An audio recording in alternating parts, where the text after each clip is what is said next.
Well, I want to introduce Doug, and Doug has been friends and learned from prominent people like Aaron Beck and Albert Ellis, who are two key founders of CBT, and also with Marius Ram, who's people know as kind of like a real pioneer within the hearing voices movement and getting that started. And Doug himself has done plenty of pioneering with CBT for psychosis, working with David Kingdon and colleagues around the world over the last 36 years to develop a range of psychosocial treatments to aid recovery. But Doug wants to know that who he's learned from most is just listening to his patients who have the beliefs we call delusions. He's learned more from that than anywhere else. So, okay, Doug, I'll turn it over to you. Okay, so thanks very much, Ron, and thank you, Julie, for starting us off there. What a great pleasure to meet you all, and good morning, afternoon, and evening to everybody. So it's a chance now to talk about various clients with delusions that I've worked with over the years. So how did I get to this point? Well, I started off as a fairly traditionally trained psychiatrist. And back in Glasgow in those days, it was biological psychiatry and it was psychodynamics. Those were the twin pillars of our training. There came a point in 1988. I know you're thinking, Doug, you can't be that old. It's just not possible. It is possible. 1988, I get sent to go and work with David Kingdon. And David was spending a lot of time speaking to his clients with delusions and with voices as well. And he was actually listening to them and he was trying to understand them and he was feeding back his views on the beliefs. And gradually, as I watched him in the clinics, I saw his clients change. They appreciated his way of working.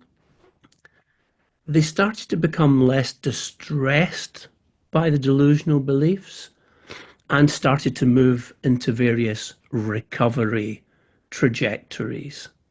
So that was back in 1988. And we come to this book here that was a collaboration between myself in the UK, in Newcastle, and Kate Hardy, psychologist at Stanford. And we actually met up through the famous Beck meeting, which happened every year. And Beck pulled all the clinicians who were thinking in the same sort of way to an annual meeting to discuss our progress. So I met Kate Hardy at one point in one of these meetings. And in this book, chapter 14 is written by that self-same David Kingdon on communicating with people with delusions and other extreme beliefs. So sometimes things don't change. We'll need to read it and see if his views have changed over the years.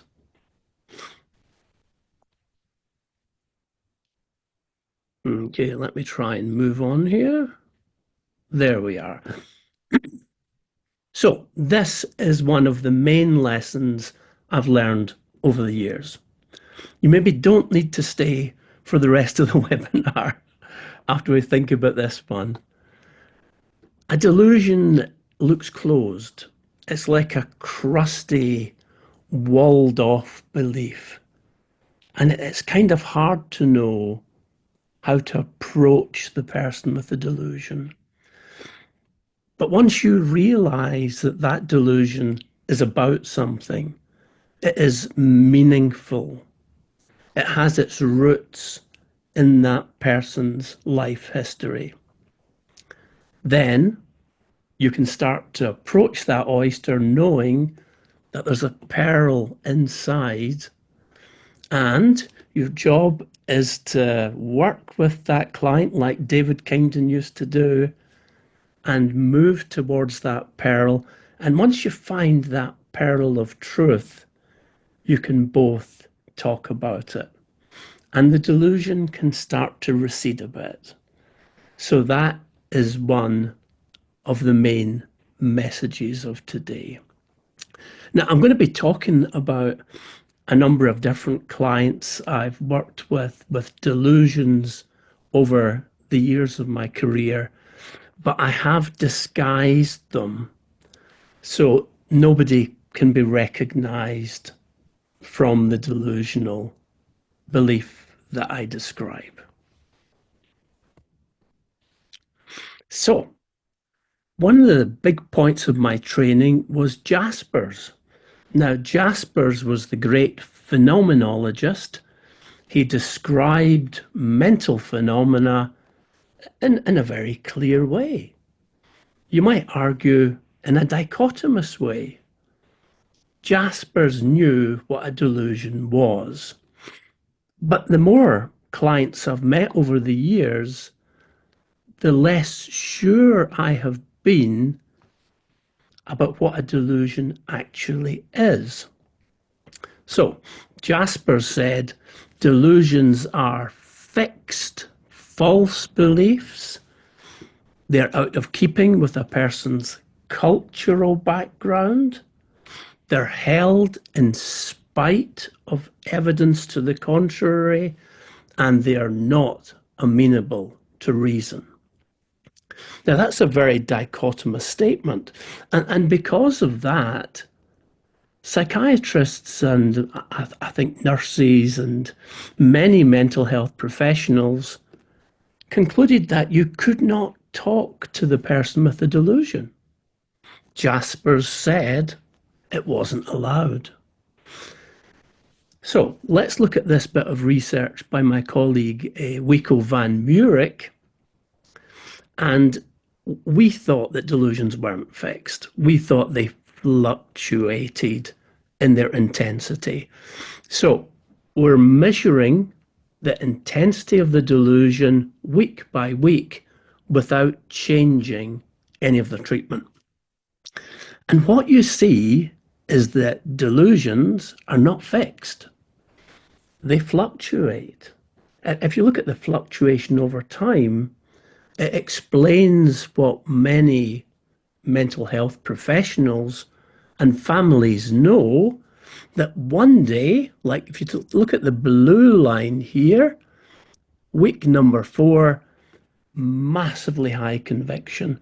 So if you go and talk to that client on that day, he's going to try and persuade you the delusion is true. He's going to try and recruit you to be a part of it.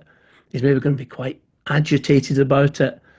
And really, it's quite difficult to find the pearl that delusion is about.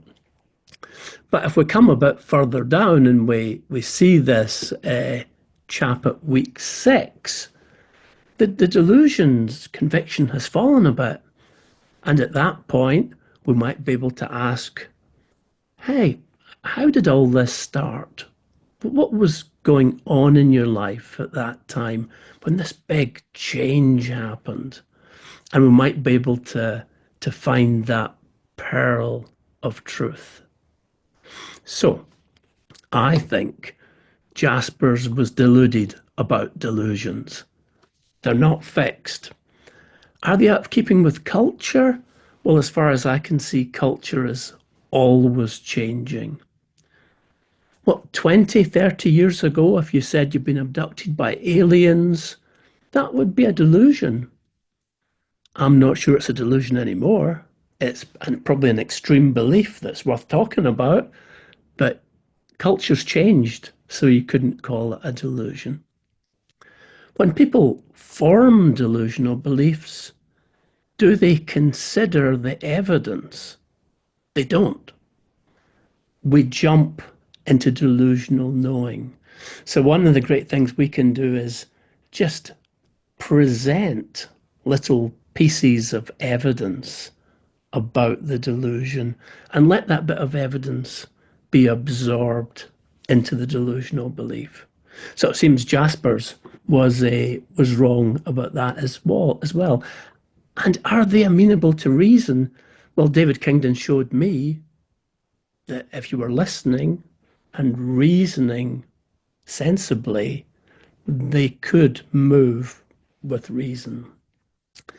So are delusions false? I'm going to tell you a story about this because I had a client in the ward and he believed he was part of the NASA program.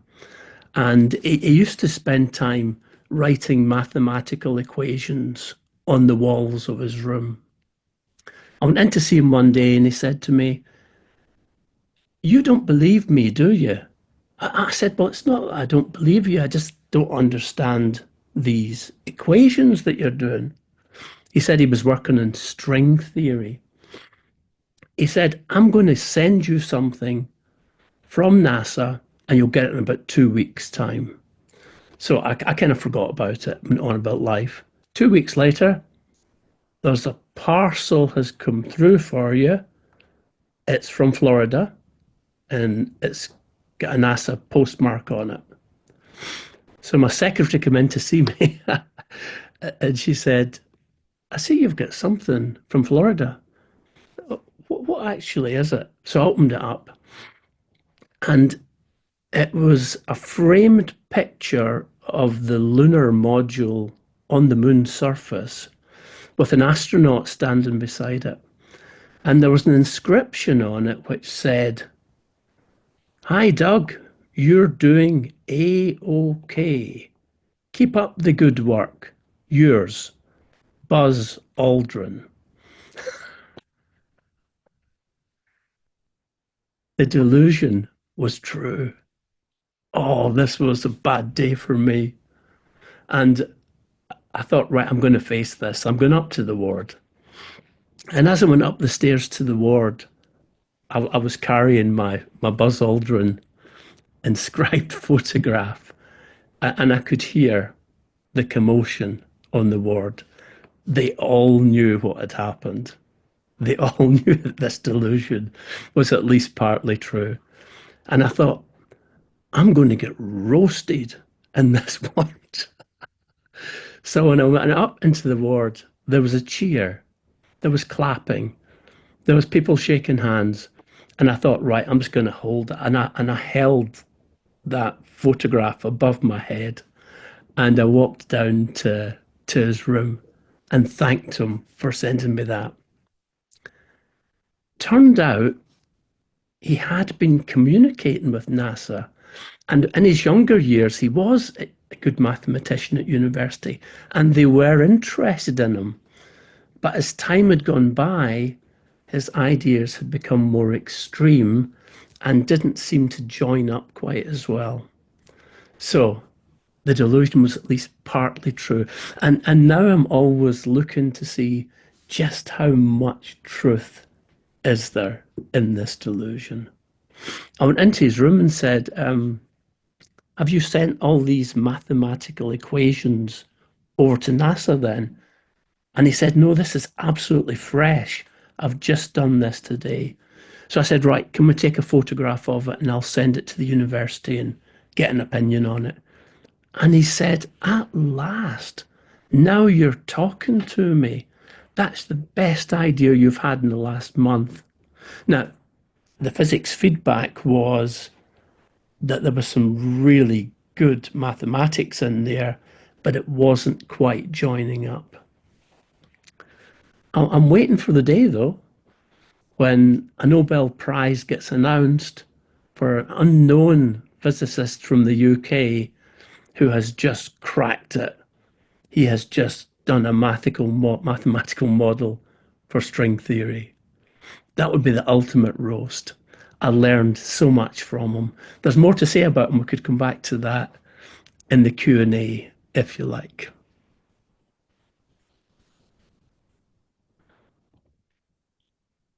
So, finding the pearl of truth.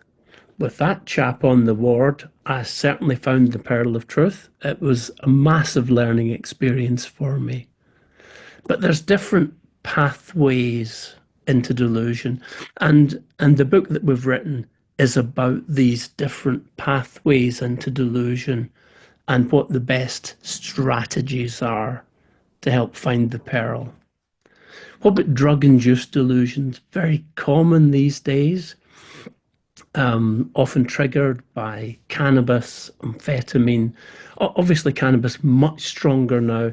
The old hippies back in the 60s thought they were smoking strong stuff. Well, they weren't really. The stuff that's getting smoked nowadays is so much stronger. And we had one young man who, during his pot smoking one day, was listening to a song that came on, and obviously cannabis fires up your dopamine system and it makes anything in your environment more personally meaningful. And this song came on, and it was a Michael Jackson song. It was You Are Not Alone. And as he listened to it, he became a bit sad. And then he realized, wait a minute, that's my song. I wrote that song. I'm due the royalties. And from there on, he'd laid down that delusional belief. So, what was the peril? Well, one thing we had to do was to try and get cannabis reduced and stopped to try and find the peril because it was always fueling it.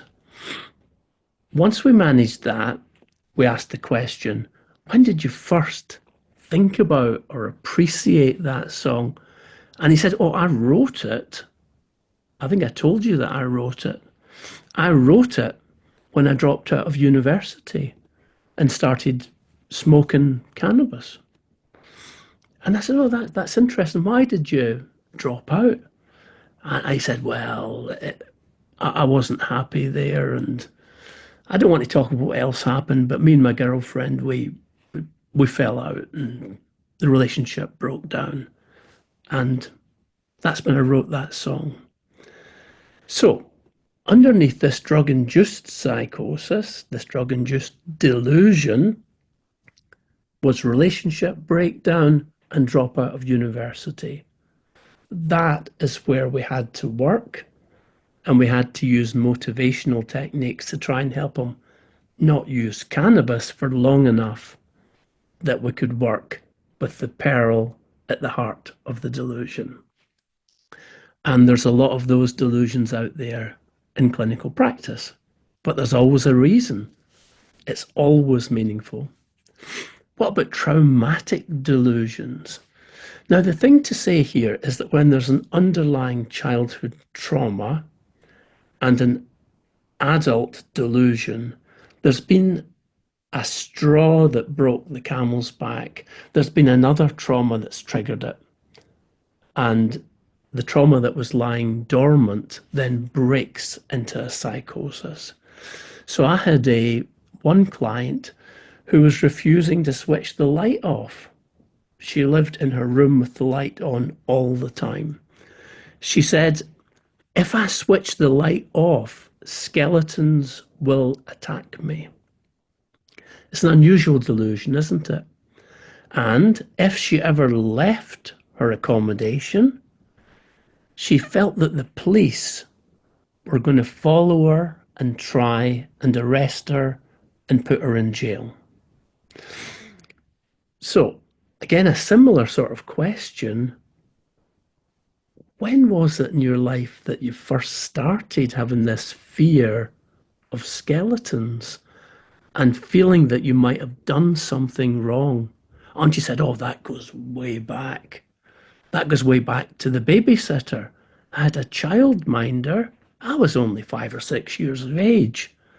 And he said I did things wrong and I was going to be punished. And so he locked me in the cupboard under the stairs and he told me there were skeletons in there. I said, wow, that sounds terribly frightening for a 5-year-old. And she said it was terrible. Every time he came round to babysit, I was terrified of him. And there's more, but I can't tell you about that. I want to speak to your nurse and explain what more happened. So The nurse was able to do a trauma-focused CBT intervention around the childhood trauma, and the delusion about the skeletons and the police did very well. It receded. She allowed the light to be switched off. She started going out and about, and she made contact with her family again. So there's lots of traumatic delusions out there. Can we find the childhood trauma? The content of the traumatic delusions often echoes the trauma, and the emotions, the shame and the guilt linked to the abuse come through into the delusion as well. These first two pathways into delusion are good prognosis. But like David Kingdon, you've got to be listening to and give the person a chance to tell their story. Now, what Jaspers was really talking about, I've been a bit unfair to him, to be honest, was the delusional system. This happens when a person has a delusional mood. They got that horrible feeling that something's going to happen, and then they see something, and then the delusion falls into place. Now it all makes sense. A massive delusion is there. I had one client who believed he was in charge of all NATO forces. He was a five-star general. And he spent a lot of time writing to politicians and being very active, trying to get his orders out. But he didn't pay his rent and he didn't look after his self-care. He was adamant he was a five-star general. When I managed to get back to how it all started, there was a strange story that he was in the military and he'd been given an order to do something. Now, this really clashed with his previous, one of his major roles in his life was looking after his younger brother who had been bullied. And he thought this was a bullying order. And he always wanted to stand against bullies. And it was in that state that his delusional mood that something was going to happen developed. And eventually the system improved when we went back to those orders, find out more about them. The peril was there. For a long time, it was hidden by clozapine, to be honest. He was on so much clozapine that he wasn't really, he had a lot of side effects, and it was difficult to get back to the start of it all. But it was possible to do that. And the delusion fell, but it didn't completely collapse. But he did sign his proper rank and get his army pension. So that was breakthrough. Delusional memories are very common. I had one man who was living with his mother, but he believed his mother had been murdered, and the lady he was living with was actually somebody who looked like his mother, but it wasn't her. Now, you would think you could just say, let's get some DNA done and let's sort this out. That doesn't work. So, at what point did you realise your mum had been murdered? Well, I was watching Crime Watch on the television and I saw an item of clothing and I said, that's my mother's. That's what's happened. And I said, have you got any earlier memories, thinking about your timeline and what happened earlier in your life? He said, oh yes, I remember. My mum and dad were arguing. They separated. I was living with my father. And we went back to meet my mother one day. And I don't think she even recognized me. In fact, I don't think it was her. So there was a root. There was a peril at the heart of the delusion. And interestingly, once we had worked with that. I mean, his mum was depressed at the time of the meeting, and he kind of got his mind round that a wee bit. His mother phoned me up one day and said, "Do you know, for the first time since childhood, he's left me a birthday card and a little birthday cake." Some kind of breakthrough. He still wasn't sure. And delusions are like that. Sometimes emotionally they improve, but the belief is still there. What about schemas? Now, David Fowler produced the brief core schema scales, and these scales tell you what's under the delusion.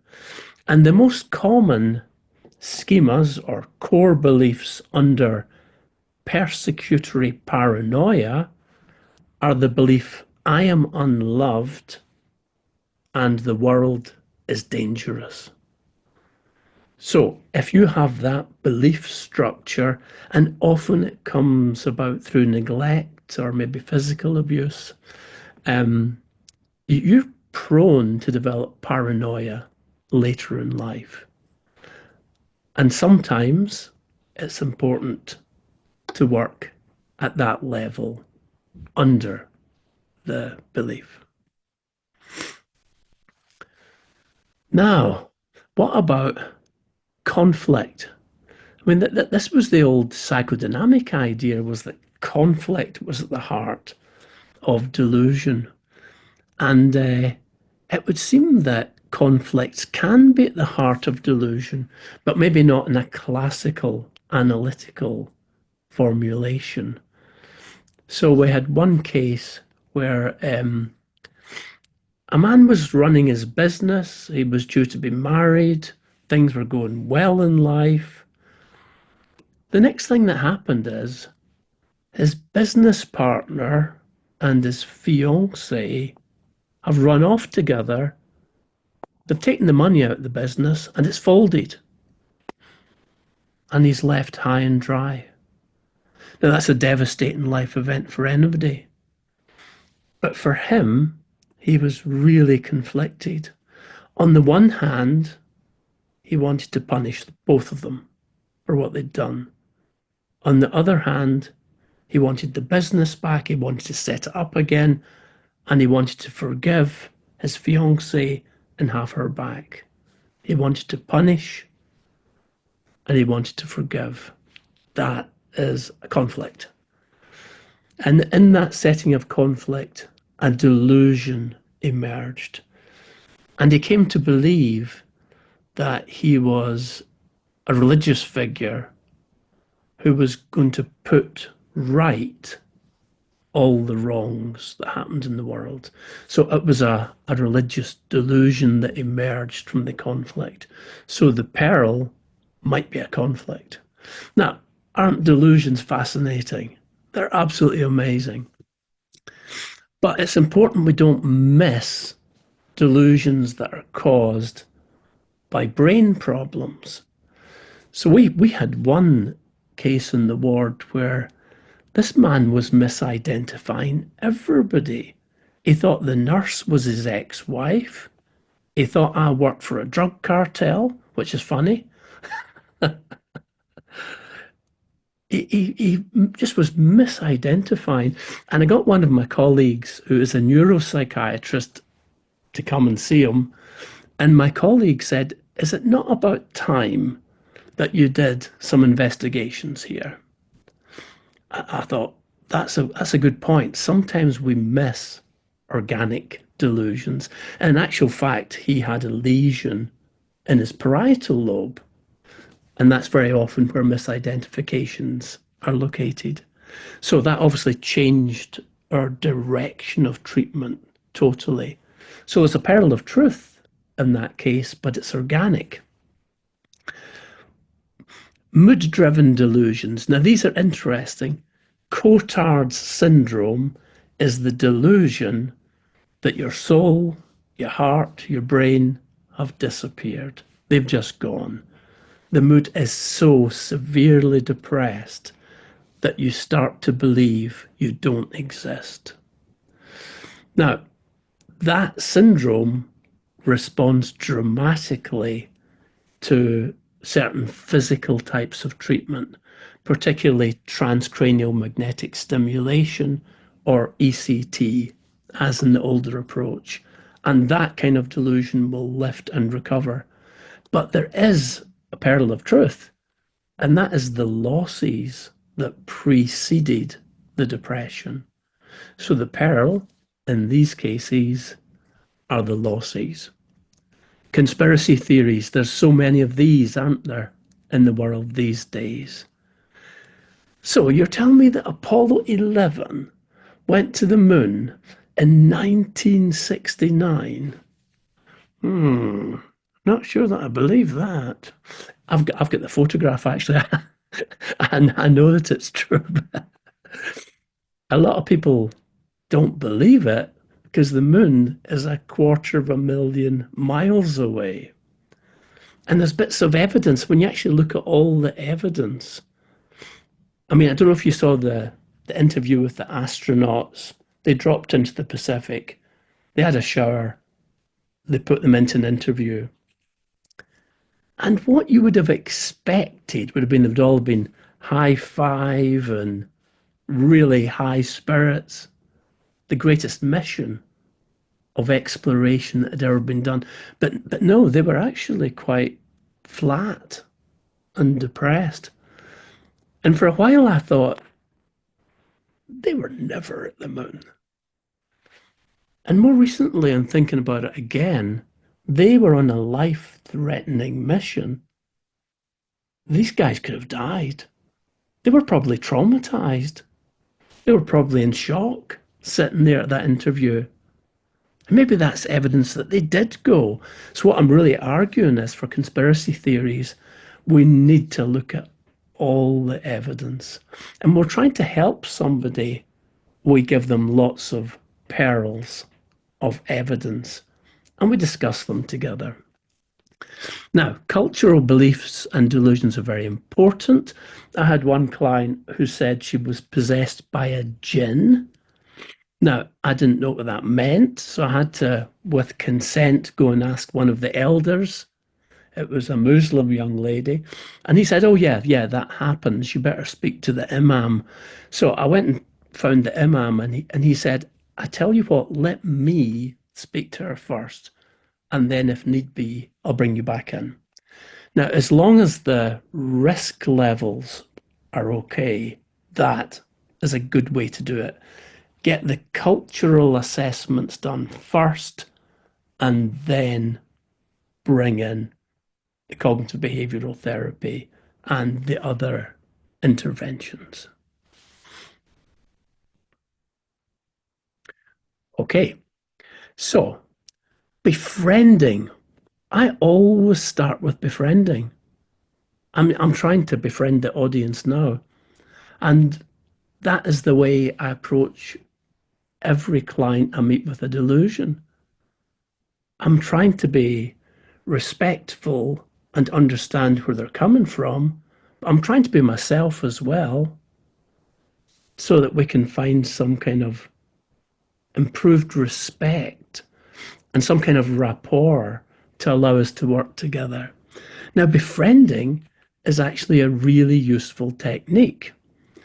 Befriending isn't working with a delusion at all. It's trying to stick to neutral topics.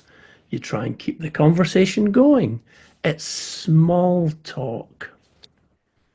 You might try to activate some happy memories. You'll certainly tell them what you've been doing recently. And yes, humor is useful.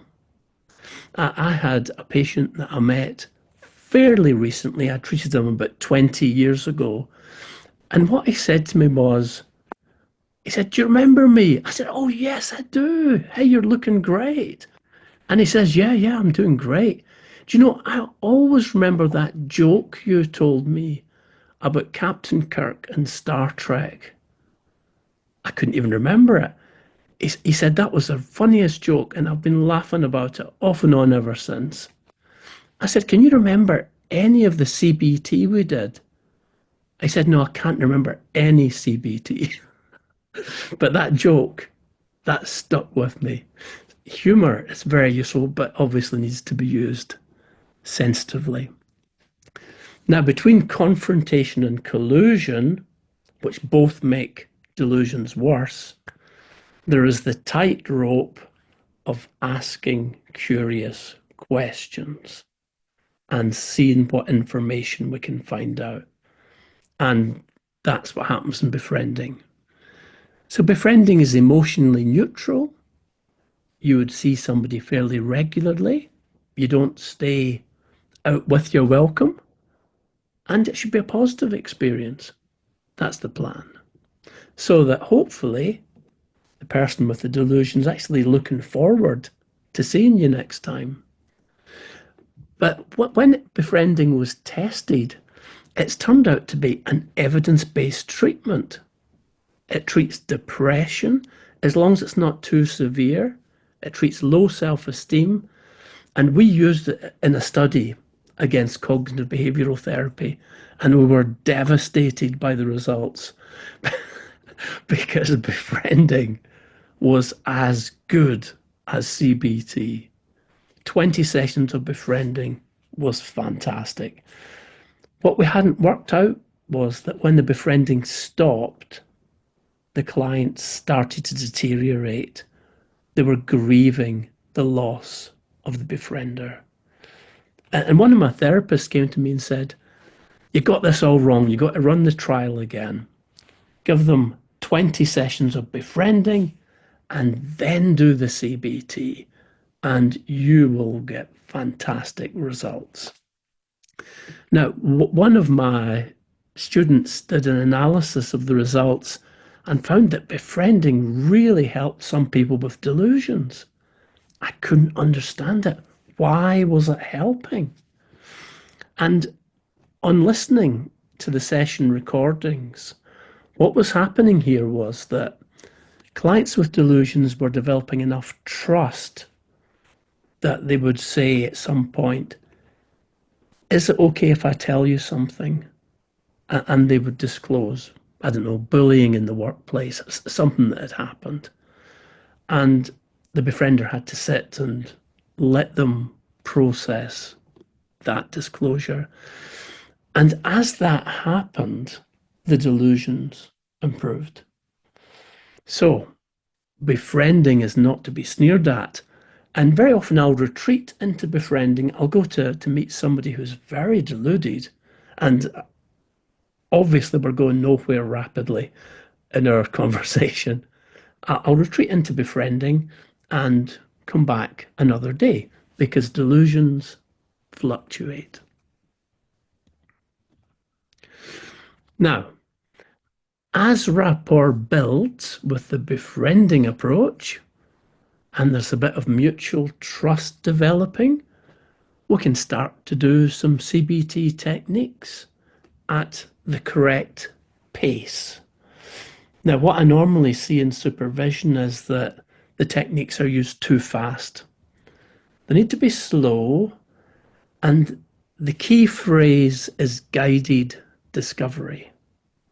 We're going to try to help that client come to their own conclusion about what might be happening.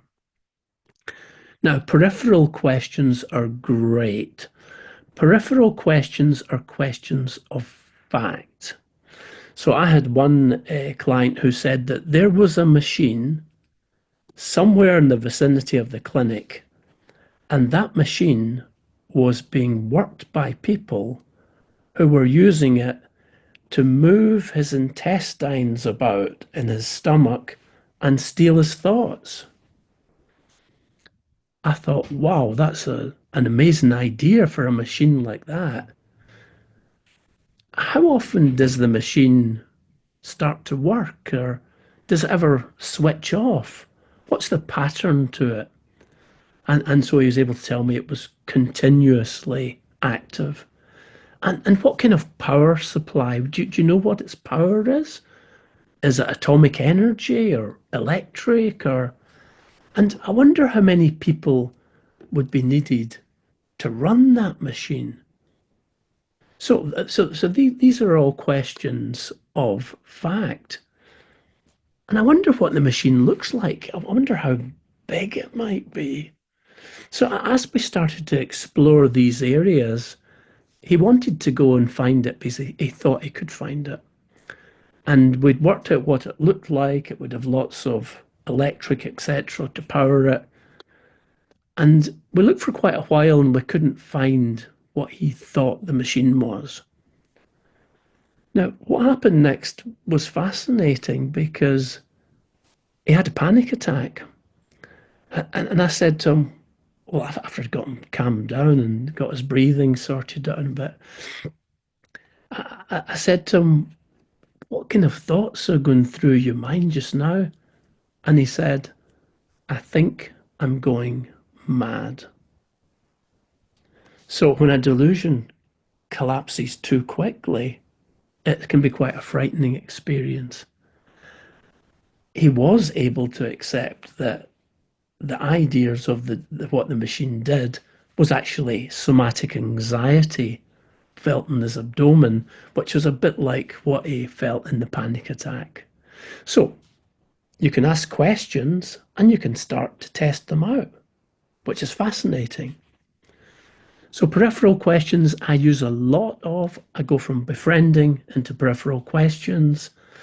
Um, how did this all start is a question that I've used in some of the earlier slides, and I think it's a massively useful question. I wouldn't ask it too early. I think you'd a bit of trust first, because that is a question you're probably you might hit that pearl of truth quite quickly. So I normally hold that back until a bit of befriending is done. Um, Key memories from the past. I mentioned that classic one of the young man and his mother who he thought had been replaced. And very often there are key, crucial memories which are at the heart of the delusion. Now, Socratic questions are more probing, and I must say, I don't ask them quite so often. So the guy with the machine, you could say, well, I wonder why anybody would spend hundreds of thousands of pounds to steal your thoughts. I mean, why would they choose you? And that's a very, very probing question, isn't it? So I tend not to be too Socratic. Downward arrow takes you to the pearl straight there. But you better be prepared that that person's going to bounce back up into delusion because I think it gets you there too quickly. So we had one chap who believed he was the second coming of Christ. I asked the classical questions of the downward arrow. So if that is true and you're the second coming of Christ, what does that mean to you to be in that position? It's fantastic. I'm going to save the world, get rid of all the sin. And what will that mean to you to be able to save the world? So the arrow is going straight down into the oyster to find the pearl. And as this questioning's going down, it becomes very sad and tearful. And he said, I'm completely alone.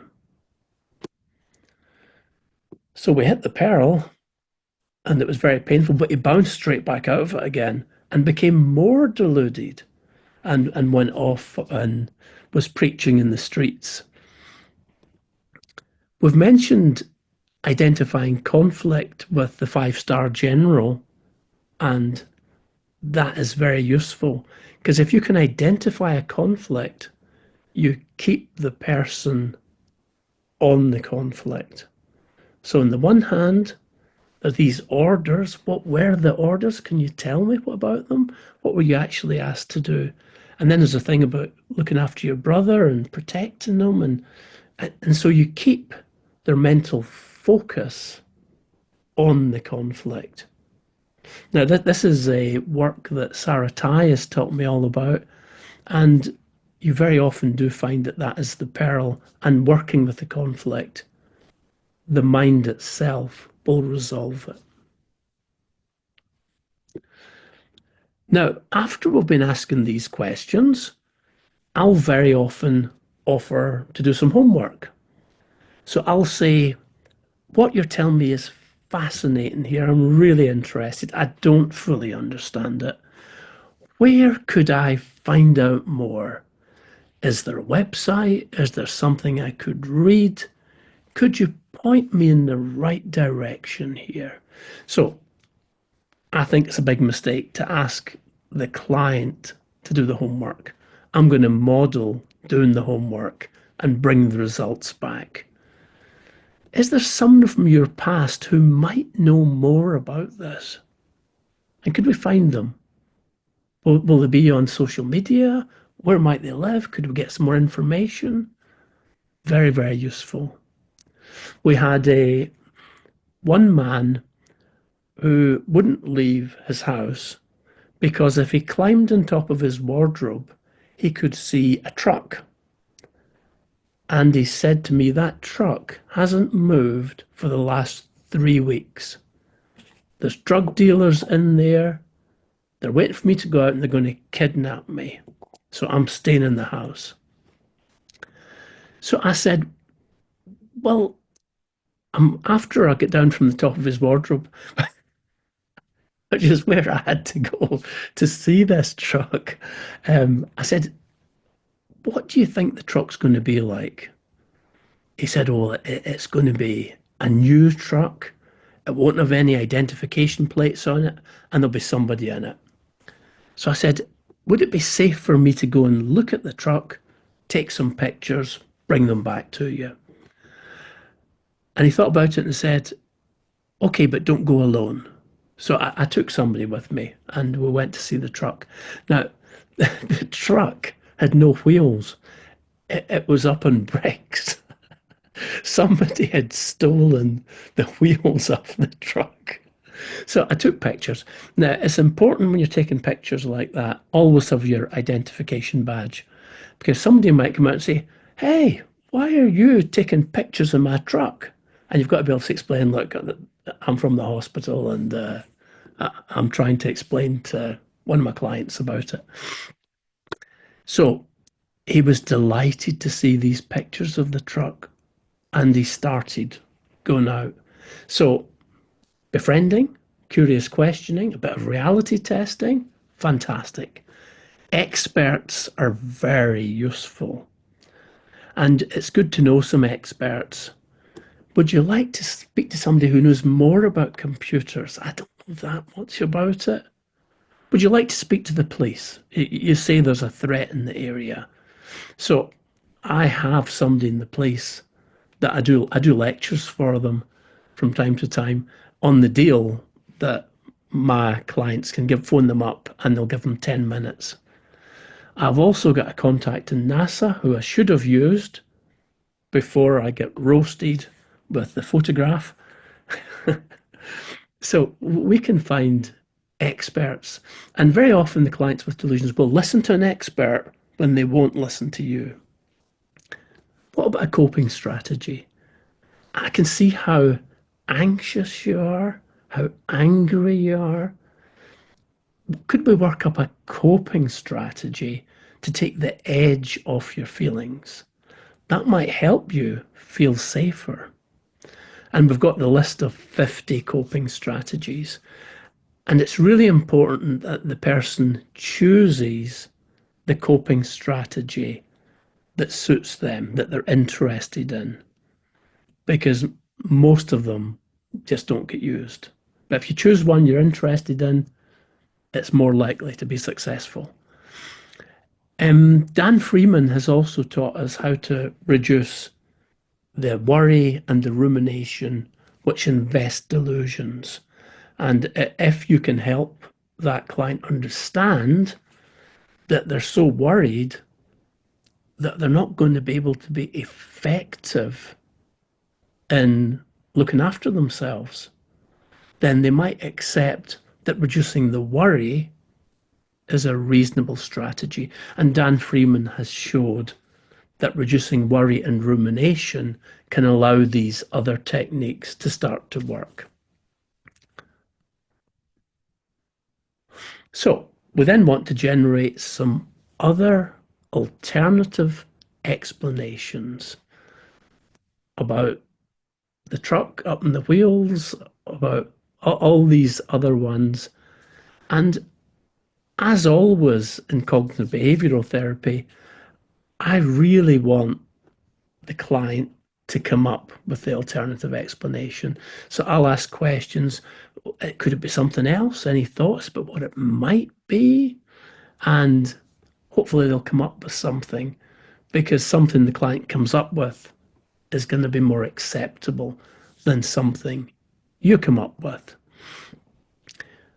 We've got to then prepare the way that the delusion might change. Remember my client that had a panic attack when the delusion fell. So what if this alternative idea turned out to be right? What would that mean? And there are many things that we just don't know. And I'm always modeling that. It's okay to shift belief.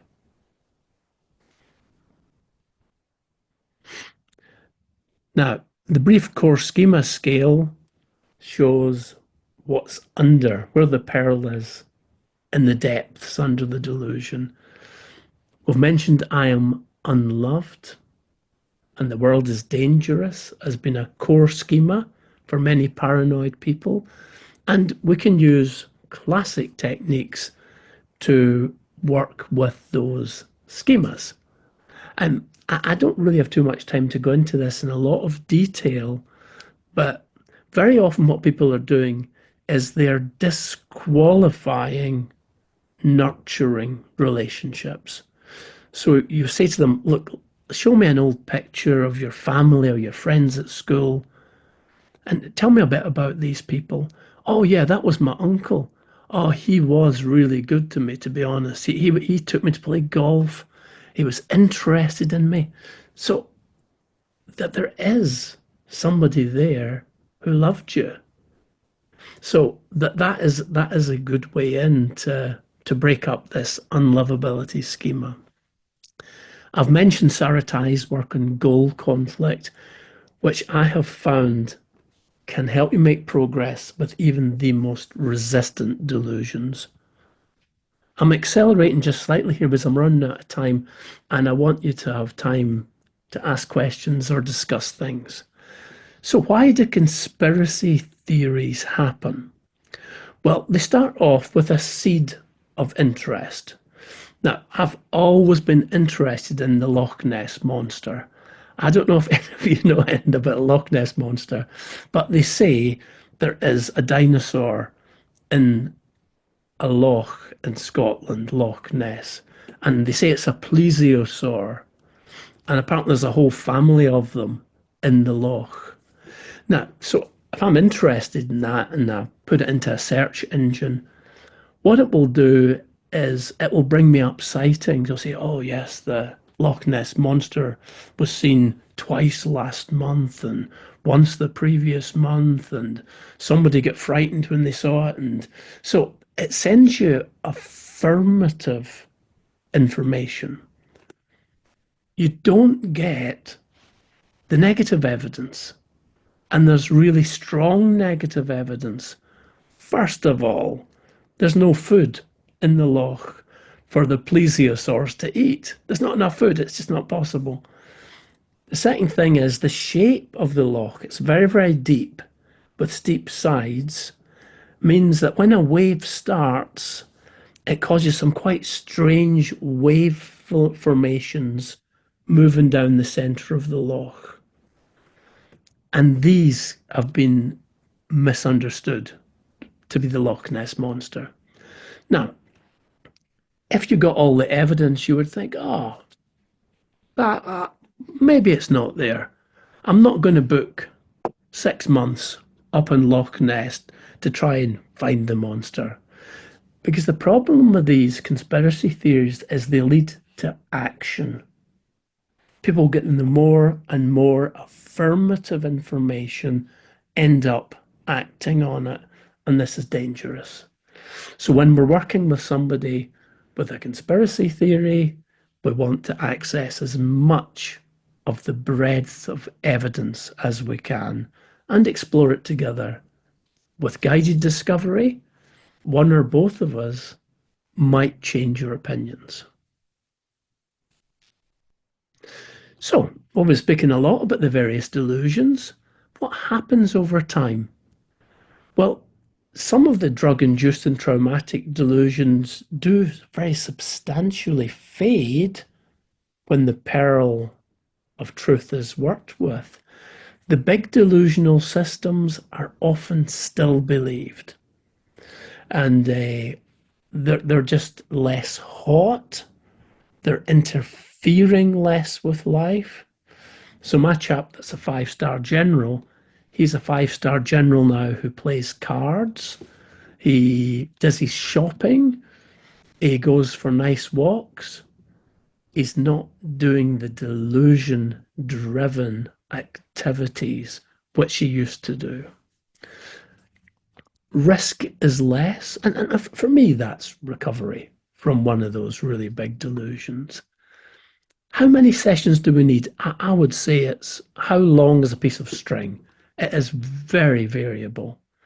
I think we need to take the correct trajectory, and that first meeting is very, very important, and move at the correct pace and at the right time, we can start to make progress. It might happen surprisingly quickly that things change a bit. It might take years. So it's quite hard to predict. But when you saw that diagram of fluctuation, things fluctuate, delusions fluctuate, and a lot of it is social. A lot of it is the people who are round about. A lot of it is the stress in the environment. If you're living in one of the roughest bits of town and you've got a paranoid delusion, what chance do you have? Right, we'll have a quick look at a video clip if Ron tells me we've got enough time. Yeah, sure. Go ahead. Okay, thank you. 5 minutes. So I've just been hearing about this belief that everyone's hearing your thoughts, that they're kind of somehow being transmitted into their heads. And it sounds as though out of all the things that are going on, that's the thing that's most distressing for you, that other people can actually read your thoughts. I could cope with all of the rest, but I'm really anxious. See, I'm sweating just now, and I'm really worried about all these people knowing my thoughts. Right, okay. I mean, one of the things that I think we need to do is to try and get some more evidence, really, to find out, you know, what is really going on here. Oh, I wish we knew. Because it seems like there's something going on. There's something going on. But I'm not quite sure what it is. Yeah. So what I'd like to do is to try and do some kind of an experiment so that we can gather some more information and see what happens. Okay. So I'd like to think of an experiment in some ways that tests out whether people can read your thought. That's really the crux of it all? That's what I want to do. Okay. I'm just wondering, have you got any kind of creative ideas that you could think of that would find out whether or not people are, you know, that if I was watching, we would know one way or the other, or find a bit more information about what's going on. So we're both going to watch. Well, I was just thinking it might be out. useful if I was there, because at the moment, I mean, how at the moment do you know that people are reading your thoughts? Well, I stay in my flat a lot, as you know, because I'm a bit too scared to go out. But sometimes, maybe it's like once every couple of hours, I can feel it starting to come on. Right. And then there's the whoosh. Yeah. Thoughts gone, empty head, and it goes out. And I look out the window, and I can see that, like, there's one woman talking to another woman, and she turns her head away. I'm thinking, oh, jinx. They've gone out again. So it's something about how people react at that time. Absolutely. Right, okay. So, any thoughts about what we might be able to do? Think a really funny joke. Okay. But my thoughts aren't like that. My thoughts are mixed up and sad and shameful. Can you think of something that would get a real reaction from people in terms of behaviour that we could observe? Something that, you know, there would be absolutely no questions about what was going on in terms of how people reacted in terms of behaviour. In terms of seeing them actually moving. That might be something that would be quite useful, yeah. Well, suppose I thought that you know that band One Direction? I've heard of them. Suppose I yes. say One Direction are about to open a supermarket in the shopping centre. Okay. Because like people go crazy for them. Okay. So if you had that thought, anyway, Yeah.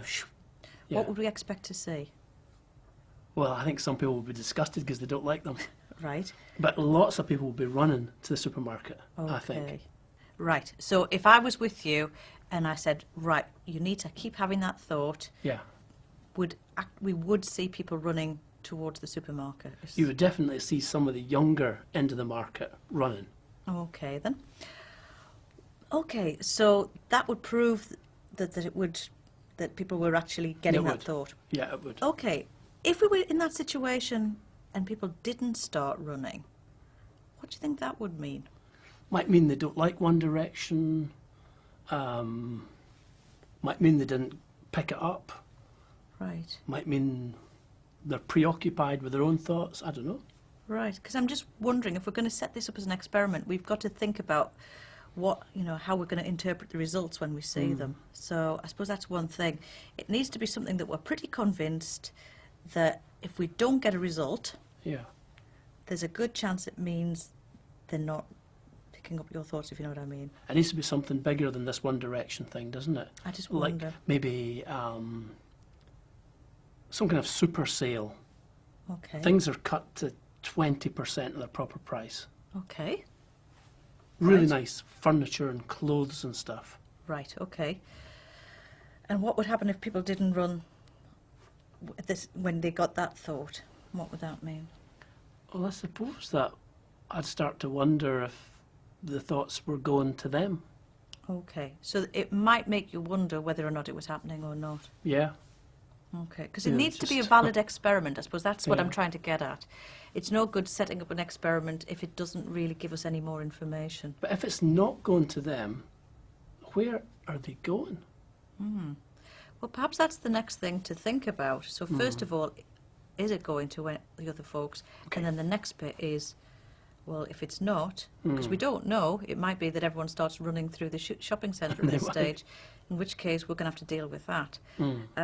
But for now, I suppose we just need to look at that. So is there a certain time or kind of particular shopping centre we need to go to, or? Well, we can look out my window and we can see the shopping centre. Okay, so, And it's every couple of hours this happens. right. So we could do it from your flat, and we could actually observe what's going on outside. And you'd be happy that that was a pretty decent experiment to test Yeah. things out. If you were there, that would really help me. Okay. Okay, then shall we arrange a time then, and we can set that up?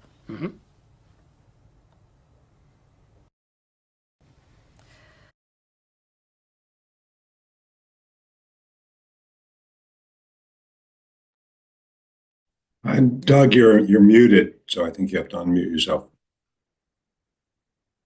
Yeah, just one last point on that last video. That was Alison Brabham, who's a brilliant therapist.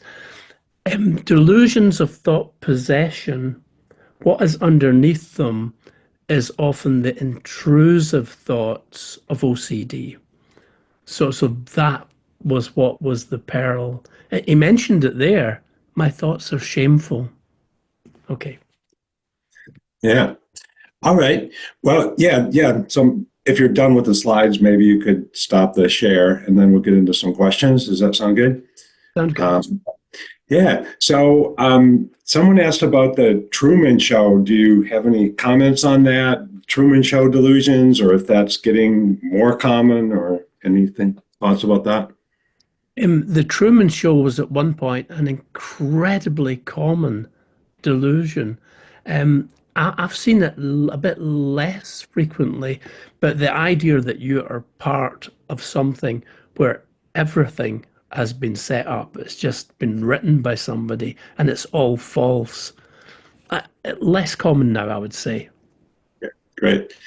And then Grace is asking about people that identify as targeted individuals, like just somebody. She's working with somebody who's not interested in psychological work, just wants to. I need justice, and then looks at all that stuff online about targeted individuals. Any ideas about that and how to work with people?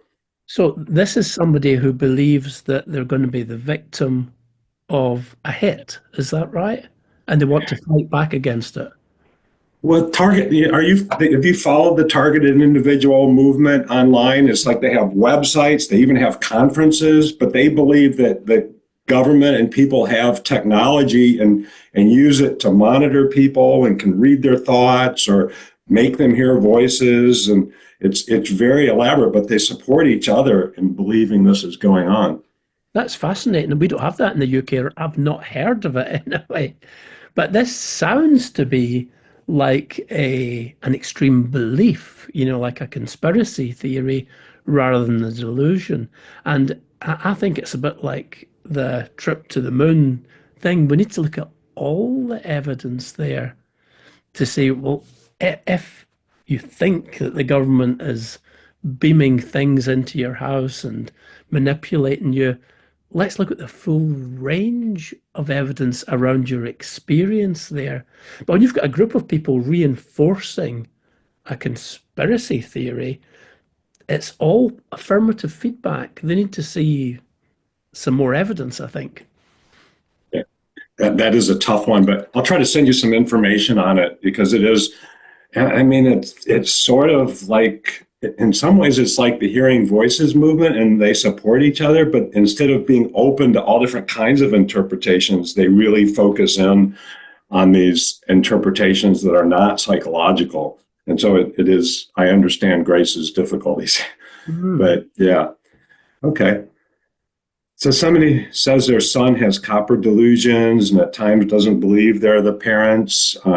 I guess you've already talked about that some, but anything else you wanted to say about how to handle that situation as a parent?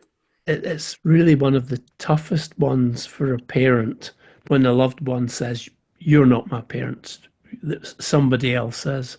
And I think that is really one you need to look at a timeline and try and help the loved one get information from other people. Like, at what point in time did I stop being your dad?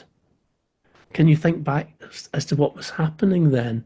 What was it? Were we on holiday together? Was it something that happened at school? What was it? At what point in time? And if we can trace back to that, we can maybe get some more information. So I think it's one of these ones that we need to get into that particular point in time. That's a great point. Yeah. So someone's asking, are there any records of what sort of government programs people would fear before they would talk about things like the CIA and stuff like that? Or do you know anything about the history of people being worried about the government after them? That's a very tricky one. I mean, I would certainly want to explore everything that was available, but a lot of that stuff is secret, isn't it? I mean, if you look at the JFK assassination, a lot of that stuff has only recently been declassified and released. So I'm not quite sure what the question's going at there, but if someone thinks the CIA is after them, then I would certainly find out as much as I could about the CIA that was legal. And if I had someone who knew anything about the CIA, I would ask an expert from the organization to help them. That's a hard person to find, though, I suspect. I think the questioner was, just interested, and I think it is an interesting topic how what people get deluded about changes over time. Like, I think there's been a trend that used to be spiritual delusions. They're still very common, Yeah. but maybe a little less so because people now are more thinking about technology and the government. And they imagine that having way more power and being able to do way trickier things. And that used to be you'd have to believe it was a spirit or a demon doing this very tricky thing. Well, different cultures are very different with that. So some cultures, the delusions are mostly spiritual still, but certainly in many Western societies, delusions are now more so scientific, and the delusion of being an abuser or of being abused is also very common. And this is complicating matters massively because very often you think you're finding the pearl of truth, and it turns out that it's not exactly right, that that is actually a bit of a delusion, and it's about some other thing that's happened that is being presented as an abuse. So it's changing. It's changing all the time. We need to stay on top of it. We need another edition of this book in 5 years' time to bring things up to date. Yeah, well, someone is saying they're a psychologist specializing in psychedelic clinical research with psilocybin, Yeah. and they have an interest in the risks and benefits of psychedelic assisted therapy for people with psychotic disorders, and they'd like to hear your thoughts about that. Do you see any potential in that area? What considerations do you think are most important? Well, that's cutting edge, I think. That is a great question. Now, my understanding of this is that complex PTSD, traumatic psychosis, it's going to have great potential. Because there's so much overlap between complex PTSD and traumatic psychosis. Like that, a patient of mine with the skeletons, worry about the police, that is just the kind of thing. But we've got people that are so much, carry a heavier trauma load than that patient. And there, the trauma focused CBT or EMDR doesn't cut it. And we actually need something like psilocybin mediated therapy. I think it's common. I think that the drug induced psychoses, no. I don't know the answer, but that's what I think. I think people whose neurons are sensitive to drugs, I wouldn't be giving them psychedelics. So I think I'll be looking at the subgroups of the psychoses, and for some of them, and I would think a complex PTSD traumatic psychosis is about 40 odd percent of the whole psychosis spectrum. So I think it's going to have a role. We're going to have to test it carefully, I think, and we'll wait to see publications from your person who's attending there. Yeah. Yeah, let's see. Did you want to say anything more about organic delusions, or what kind of things and what kind of ways we should try to figure out if that's what it is, or when does people need more testing? Well, it used to be we gave everybody a chest x-ray, they got the bloods done, and they got an EEG. Every first episode psychosis got that baseline. That's kind of stopped a wee bit now. Certainly be rare to get an EEG. And of course, there's all the temporal lobe epilepsy psychoses. There's limbic encephalitis. So there's lots of autoimmune encephalitis that we need to be picking up because they're treatable in different ways. Strokes, 15% of dominant hemisphere strokes cause a paranoid delusion. Now, interestingly, if you look at the non-dominant hemisphere, it's 0%. So strokes disrupt the pathways that are involved in preventing delusion formation. So that's an interesting one. So we need to be more aware of it, I think. We don't want to miss them because it's a different way of treating. Yeah, it's definitely true. So let's see. Well, someone's talking about they work in a state psychiatric facility, and a lot of people have like combination. They might have trauma histories. They might have traumatic brain injuries, chronic substance abuse. Let's see, ASD. I forget what that stands for, and then other things. Autism spectrum. So we're seeing a lot of autism spectrum disorder. All right. Yeah. That kind of forensic mix you're talking about there, some degree of learning disability, potentially an autistic component, a delusional disorder, substance misuse. And then you've also got the fact that people maybe are more guarded because they know, hey, if I reveal the wrong thing, that I might Yeah. have to stay here longer and stuff like this. And so there's that, and so trying to form anything but trying to form a positive relationship under that kind of circumstances. Well, I think the job I do is easy compared to what's happening in those state facilities because you have so many comorbidities there and you're in a situation where getting out is the main idea. So they're not going to tell you stuff that might keep them in. So that is really very tricky. There is a chapter in this book about that very subject, forensic aspects of psychological treatment of psychosis. I'm not going to say it's an easy option, but it's a question of where do you start really with something like that. And I think it's true that often trauma is at the heart of these presentations. Trauma causing, moving on to antisocial or borderline personality, complex PTSD, traumatic psychosis, substance use. Where do we start is the question. I'm going to refer to the chapter in that book. It's a very good book and it touches on a lot of different angles. So I encourage it as well. Oh, wait, I'm having problems with my cursor bouncing around now. So somebody's saying regarding befriending, they actually ran into a problem because as they made friends with the client, then this client started worrying that the therapist was going to get targeted because of being associated with the client and then didn't want to share so much in order to try to protect them. Yeah. So I don't know if you've run anything like that or what would you recommend with that kind of an issue? Yeah. That kind of thing can happen with befriending. Just as a family member gets drawn into the delusion, so can a befriender. And I get the befriender would just try and draw parallels with maybe other situations like they've been in together and show that nothing bad was happening to them. But of course, this is a big worry. But you've got to make the point of I am a different person and I'm doing all my own sorts of things. But yeah, you can get dragged into these delusions and that's tricky. Yeah. Yeah. Someone is worried that peripheral questions, wonders if they include an element of collusion.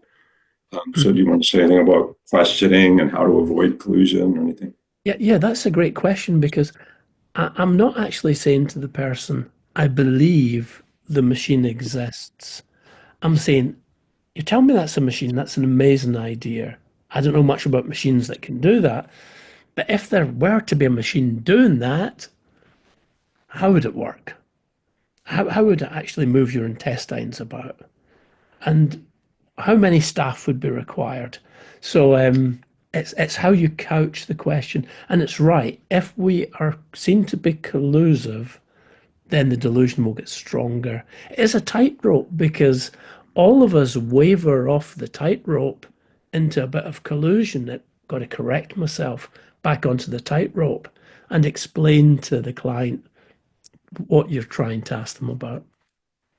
Yeah, and I think often just being, hey, I just don't know that much. I'm not that big on technology, So I'm curious about it. What do you think? And so you're aware there might be something I don't know about, but yeah, I haven't heard of anything like what you're talking about. Oh, learn today. There's lots of things I don't know about. There's those groups. I mean, there's stacks of stuff I don't know. So I'm always pleading innocence. I just don't know about these things and how they work. Let's Yeah. find out together. Yeah, so someone's wondering if it's possible to analyze culture through the content of delusions in a given time and space. Well, I think that's a PhD thesis, but it's a brilliant question. I think the answer is yes, because delusions are changing. And like interestingly, in Italy, there's still a lot of very religious delusions based on the Roman Catholic Church there. In the UK, religious delusions are rarer, because technology is taking center stage. So I think you certainly could do that. It would be a PhD thesis, and I put it forward. Yeah, all right. And can you say anything about hints or markers that a delusion is associated with or caused by trauma? Um, Obviously, if you come across somebody where there are gaps in the timeline, when you're saying, "What happened at school?" Oh, can't remember. Nothing really. I mean, that's a gap, isn't it? So we get bits of vacuum on the timeline. Could there be a trauma there? It's a possibility. If they're dissociating, then that's a red flag for trauma, isn't it? If they're self-harming, if there's a bit of a borderline feel to the presentation, that's certainly, yeah, because almost all those clients have a trauma beneath them. And I think, when voices, I mean, this isn't a show about voices, but when voices are critical, commanding, and abusive, they're almost always trauma related. And interestingly, commanding voices do not respond well to typical medication because they come from a different pathway. But these are fantastic questions, I must say. Top marks to the audience for these questions. Right.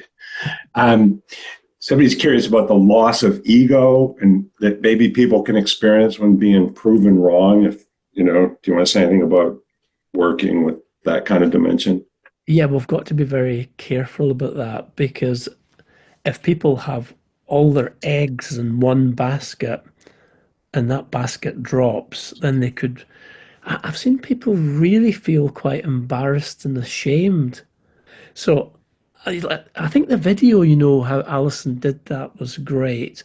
She was saying, well, what would that mean if people weren't running? She was inviting the client, who was me in role play, to come up with some other alternatives that they could fall back on. And that's so important that they have an alternative. Otherwise, you're thinking, this isn't happening. Depression. Well, we know that with insight because when insight changes suddenly, deep depression can ensue, even with suicidal thinking. And that happens with medication, it can happen with therapy. So we've got to watch for sudden shifts. But I thought Alison prepared the way for a potential belief shift.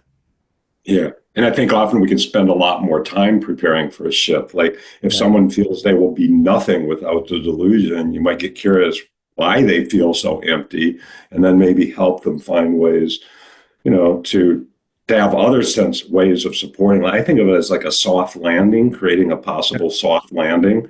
And then once you do that, then you can go and maybe, question the belief a little more. Yeah, spot on. So somebody says they've had trouble with a client being willing to explore a belief, even though they seem to have good rapport. And they wonder if there's any tips for explaining why it might make sense to investigate the belief. Yeah, I suppose I would be maybe looking at the pros and cons of the belief. So you're telling me that you've got a job in the astral realm and your job is to sort out all the angelic beings and the souls that are going up there. That sounds like an amazing job to have. I don't know much about spirituality. Can you tell me more about how much time does that take you? And what's your emotional reaction to being in that situation? So I think I would be looking at the pros and cons of holding the belief. And this particular person with that belief just spent weeks and months working in her head doing that job and not seeing her friends and family. So it was a big price to pay, but she didn't want to let me in. So it can be tricky. Yeah. Yeah. I can really see that a lot of these issues we could talk about for a much longer time. But yeah. Are you open to going on for a few more minutes? Sure. A few more questions. Okay. Somebody's wondering about any thoughts about morbid jealousy when that seems to be the issue. Now, morbid jealousy was Albert Ellis's first and maybe one of his few rational emotive behavioral therapy of psychosis cases. And what Ellis did was to work with the man, and he explained to him, you've got two irrational beliefs. One is that if your wife leaves you, you'll be nothing and you can't survive. And the second belief is if your wife leaves you, everybody will laugh at you. Now, is there any evidence that either of these are true? What will happen if your wife leaves you? What will you do next? And Ellis goes on to help him understand that, yeah, he probably could survive, be really unhappy, he'd be heartbroken. But yeah, he's got other family around, he probably could survive. And what would other people think? Well, other people would probably be supportive of him. They wouldn't laugh at him. So Ellis helps them make this shift with these beliefs linked to the morbid jealousy delusion. And he reported that it did submerge. But of course, morbid jealousy is often driven by alcoholism and other factors, and sometimes there's bits of truth intermingled in the morbid jealousy. So it becomes an interesting one. And I think Elsie's approach was quite good. And that's in his first book, Reason and Emotion in Psychotherapy. Okay. Somebody's wondering any particular ideas about working when it, or getting people to consider alternatives when they're really into ideas of reference, when that's a lot of what's going on. Yeah, ideas of reference. So they're watching the television. That's about me. They're talking about me on the television there.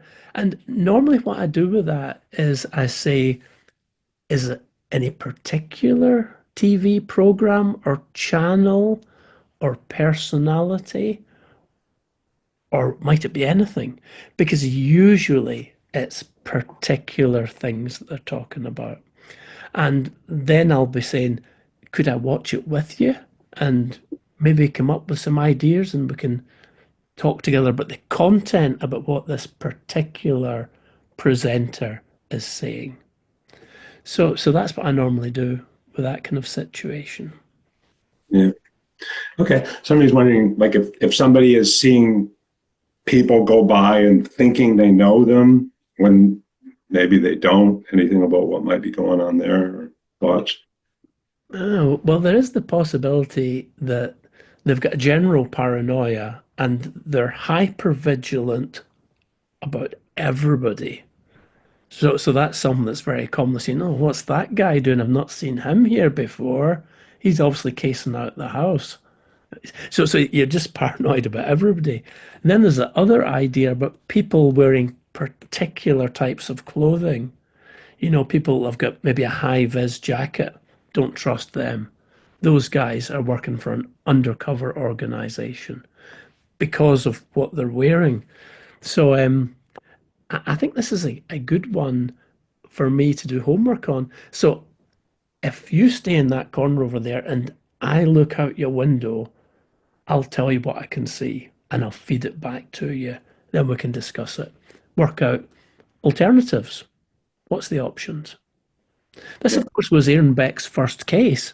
His very first case, and I think we're going back to 1958, if I'm right. And Beck treated a chap with a delusional system with more than 50 persecutors. And Beck said to them, wow, that's an incredible experience.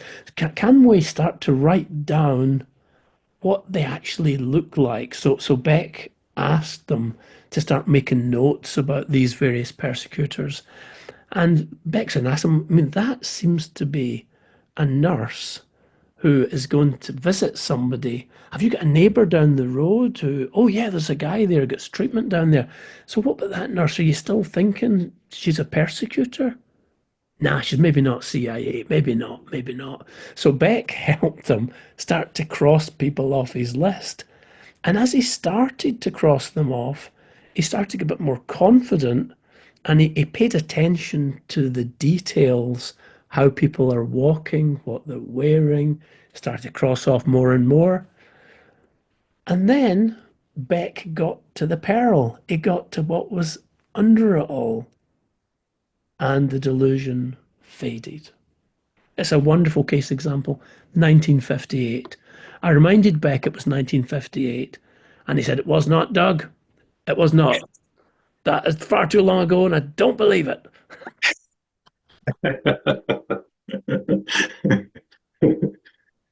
Uh, yeah, somebody's wondering about what they're calling subtle self-aggrandizing delusions, like where the person thinks they have skills or qualifications they don't, and says it seems difficult because the beliefs aren't so dramatic, and they might even seem believable if you didn't know the person and kind of know they weren't quite right. Well, that's very tricky because we don't quite know what that is. I mean, a narcissistic individual is going to come up with all kinds of things that they're going to be good at. They're not. And underneath that narcissism is emptiness. But they're going to keep trying to show you that they're good at lots of different things. So, but that's not a delusion. They know they're not good at these things. They just keep trying to make you believe they are. So for me, that's working out. Is this delusion? Is this more personality? Is this more narcissistic? What's this about here, really? I think that's personality, but I don't know enough about this Yeah, person. right. Yeah. Right. And someone's wondering, they say, isn't engaging their delusions in a sense simply a way of communicating to them that you don't think they're crazy or that they won't be rejected for being mentally ill? So they're wondering if maybe communicating that message more directly might be time saving and more effective. Yeah, I wonder. It's a question of how to make contact, isn't it, with somebody who is, that is exactly the message I want to give them. I've got to come from my training history. I've probably got pressure in the community from, I don't know, family members. We're really worried about our loved one. He believes he's John the Baptist or some religious figure. What on earth can we do? So I've got to engage the person where they are. And if they want to talk to me about the delusion, I think it's disrespectful to not talk about it. So I will probably, sometimes people hide their delusion and you can talk about other things. But if insight isn't there, then they're going to be saying, "What are you talking about? I'm not mentally ill. I'm not, I'm not deluded. You're the one that's deluded. You don't need to be nice to me." It's quite a tricky interaction. I think David Kingdom was right all those years ago to you just build up gradually and get some trust going. Because what's at the heart of all of these things is interpersonal difficulties and problems, isn't it? And so I want to model a friendly, trusting rapport. I think that trust has to build a bit. But this is a great question. That question has really got me thinking about this. But I always judge that rapport depending on the person I see. And the pace that I can move at will depend on the experience we have of these situations. That's what I think. Yeah.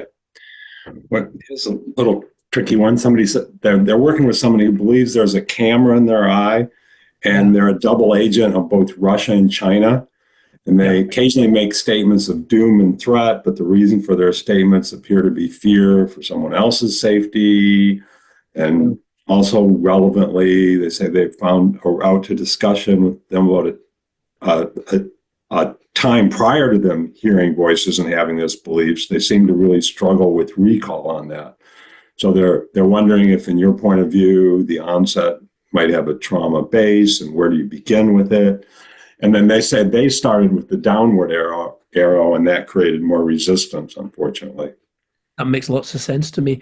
I also had a patient with cameras in the backs of their eyes, and it did turn out to have a traumatic root, which was pretty deeply hidden in the oyster. The pearl was deeply hidden in there. And peripheral questions were good. Do you have any scars? I mean, to get cameras behind your eyes, it's quite invasive surgery, isn't it?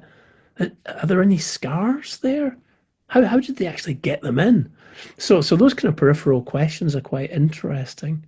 And the patient said to me, no scars. This is new technology. No need for scars. So that totally bypassed that one. Yeah, the fact that often we experiment, we try things, and like, oh, that didn't work. Let's something else, and then people can be so tricky. You work with one client, then somebody else comes in, they sound like just the same. Oh, I use the same things that worked for that other person, and oops, it totally backfires. It doesn't work at all. They were different in a way you didn't know. This is why it's so amazing. This is why it's such a brilliant career. Everybody is unique. Every delusion is unique, rooted in their own personal background. And what an honor it is to have a chance to partner them in looking at that. And you might get rejected for months or years, but you do eventually find out. Yeah, yeah. Now somebody's wondering what you think of Michael Garrett's work on integrating CBT for psychosis with a psychodynamic approach. But I know actually you've worked with Michael Garrett and written together on stuff. So did you want to share? Is a legend. Garrett's a legend. I went over to New York at one point with Alison Brabham actually to do some training over there. And we thought we were training residents in basic CBT for psychosis. There was a guy in the audience with a beard, Michael Garrett, top psychoanalyst, was in the audience. And what he took from it was that normalizing was great. And what he came to believe was that what you do with psychodynamics of psychosis is you strengthen the observing ego using CBT. You do those kind of peripheral questions and relationship building, and you do a bit of normalizing to reduce stigma, and then you cut to a psychodynamic formulation, and then you interpret on the basis of that formulation. I think he's incredible. Absolutely brilliant work. Yeah. Let's see.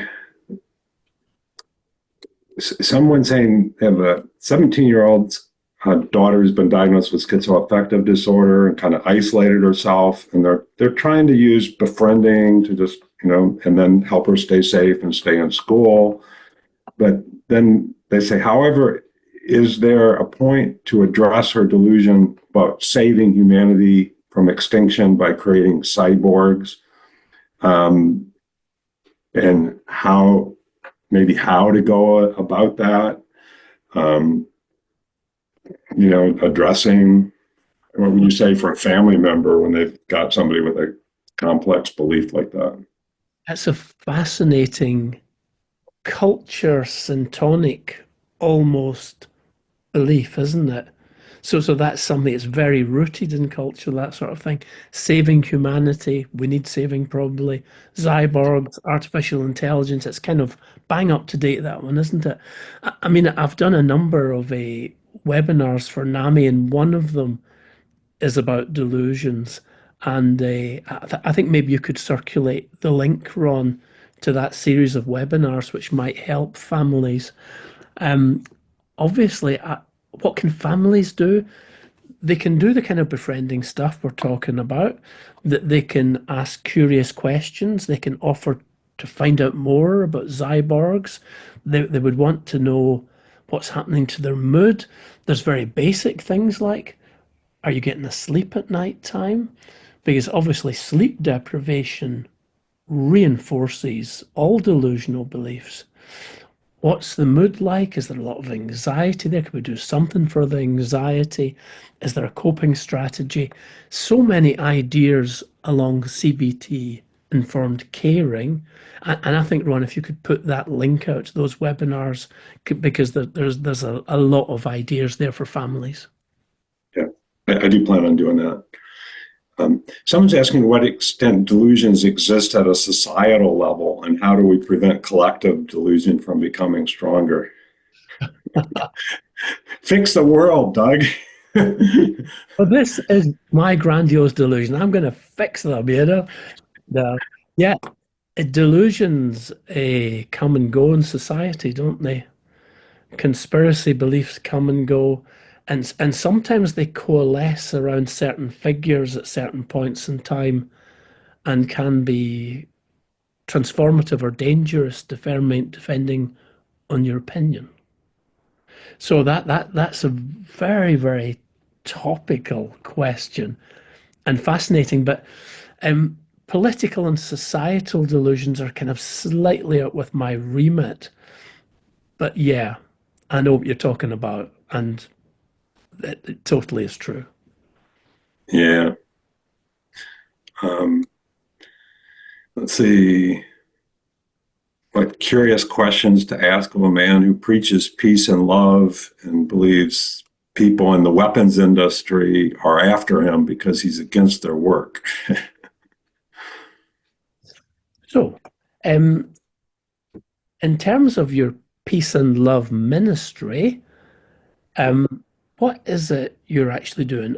Are you trying to do a website? Are you trying to preach and convert other people about it? Um, when did that all start in your life? When did you realize this was your vocation to spread peace and love? What did you think of John Lennon? Of course, he had all his imagine no wars, all that kind of stuff. Um, what happened before? Was there any a time in your life when you needed peace and love and it wasn't there? Is there ever a time where you would have to stand up for yourself to be loving and peaceful? So I think there's quite a few you could ask there, which hopefully, if they're asked in the right way, would fertilize an interesting dialogue. But you've got to watch. If we ask too many questions, we'll get into trouble. Look what happened to Socrates. He asked too many questions, didn't he? They gave him the hemlock and said, "We've had enough of these questions. Just stop it." Yeah, I'm trying to sense how it is with the person. You know, so I know a therapist who their client said something to them about being like Sherlock Holmes, and as they reflected on it, they realized maybe they didn't mean that in a nice way, and maybe they were starting to get resentful.